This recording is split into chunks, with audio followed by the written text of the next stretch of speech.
What is the most fucked up thing you've seen your parents do? When I was maybe 13, my cousin had a baby and my mom went over to my nana's house to wait for the baby with a butcher knife. She was going to stab my cousin's newborn because she thought it was the Antichrist. Stepmom purposely falsely accused me twice of stealing from her. First time she told me she was going to do it to get my dad to cut off paying for my college and kick me out. It worked. Second time she accused me of what would have been a felony amount to try to get me thrown in jail. Luckily it didn't work out for her that time. I was about 9. There was a performance at the school. I was in the choir. My dad dropped me off and picked me up afterwards. When I was picked up, I found out I was in huge trouble. He absolutely unleashed on me, closed fist, kicked me, threw me against the wall, broke furniture. Grown man strength versus a 9-year-old, jeez. To this day I remember just curling up in a ball and him wailing on me. For weeks I had no idea what I had done. My offense, my shirt was untucked when he picked me up. To him it meant I was running around raising hell while unsupervised. Actually, it was the choir's costume. We were farm people singing tunes from Oklahoma. Once while my sister and I were upstairs, my parents were fighting really loud downstairs. Suddenly, we hear complete silence. My sis and I came out of our rooms at exactly the same time to go see what was going on. We rushed down the stairs and saw my father choking my mother. She stayed with him for approx. 10 years after that. Oh, and the day after that happened, we all went on a happy vacation, with my mother pretending nothing had happened and instructing us to do the same. Edit. Thanks all for the replies with well wishes, shared stories and words of encouragement. It's been overwhelming. I'm sorry if I didn't answer your comment. At a certain point, I had to step away from it. I hope you all understand. I caught a lake turtle on my fishing line as a kid. We tried to get the hook out but the unfortunate thing had swallowed it whole. My poor dad couldn't figure out what to do. We tried to kill it with a pellet gun, but it was underpowered and didn't even break the skin. Eventually he sent me inside the house and said he's take care of it. I was bawling and couldn't pull myself away. Saw him pick up a cinder block and smash it to death with 3-4 blows before kicking the remains into the lake. Horrible. I hated him for it at the time. But looking back on it now, as I'm now close to the age he was at the time, I really feel bad for him. I don't know that he had much else of a choice and I'm sure it rattled him just as much as it did me.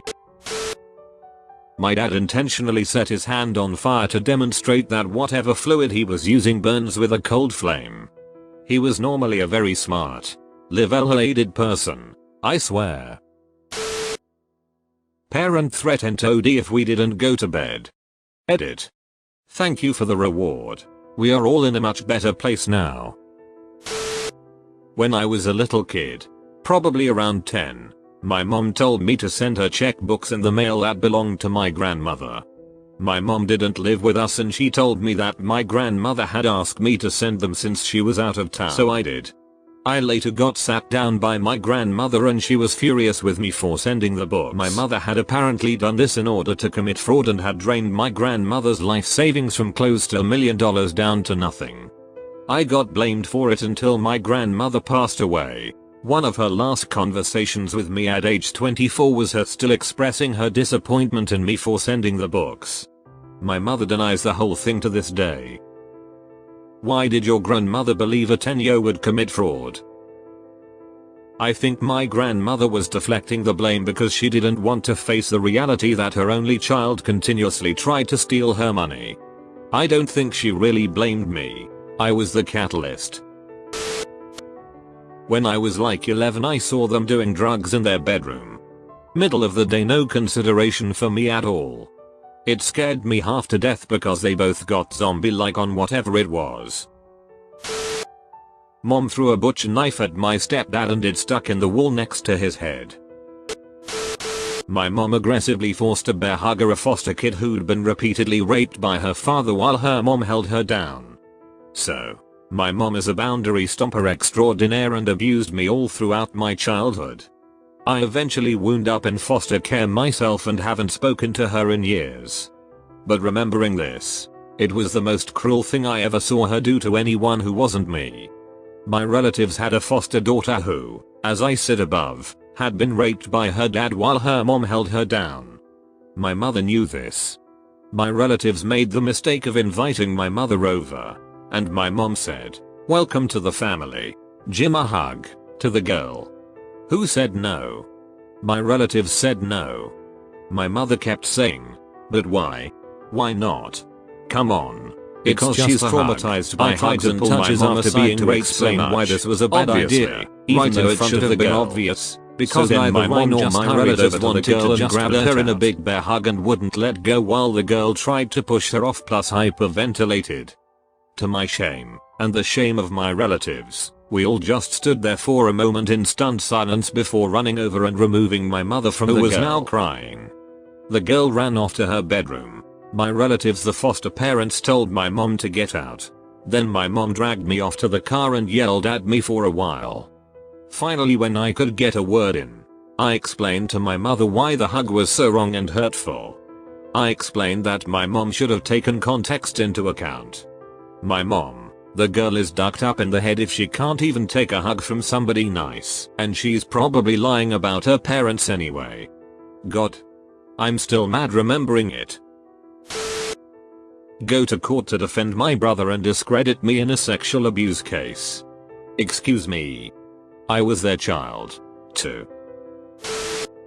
I remember them having sex on the kitchen counter behind us while we were having breakfast before school. One year they got a massive tub of chocolate as they were into eating foods off each other, but they hated it. So us kids had chocolate body spread sandwiches for nearly a year. It was a huge tub. When they got into fights it would turn into a throwing match. My mum dented the double glazed window with a frying pan. It is possible, and to this day, at least 15 years later, she still has the pan in question. Once redecorated the lounge, and about a week later were so drunk they got into an argument which resulted in my mum throwing her plate of salad at my stepdad, getting mayo and lettuce leaves on the wall. And I vaguely remember it still being stuck to the wall 6 months later, when my stepdad fell asleep on the sofa downstairs. She'd turn the Bible channel on, or any other religious channel, put the TV on full blast and take the remote to bed with her so he couldn't change it.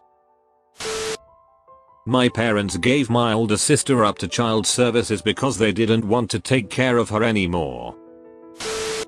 Mom threatened to shoot herself over the new dog crapping on the carpet. She's a very all or nothing woman. Her sound for "I am struggling with the peanut butter jar" is the same as her sound for "someone is currently being murdered." Might have to do with the depression and anxiety that she passed on to me. Get lifted up 3 feet off the ground by my neck when I was 9 because I tried to defend my mom from drunk dad beating her.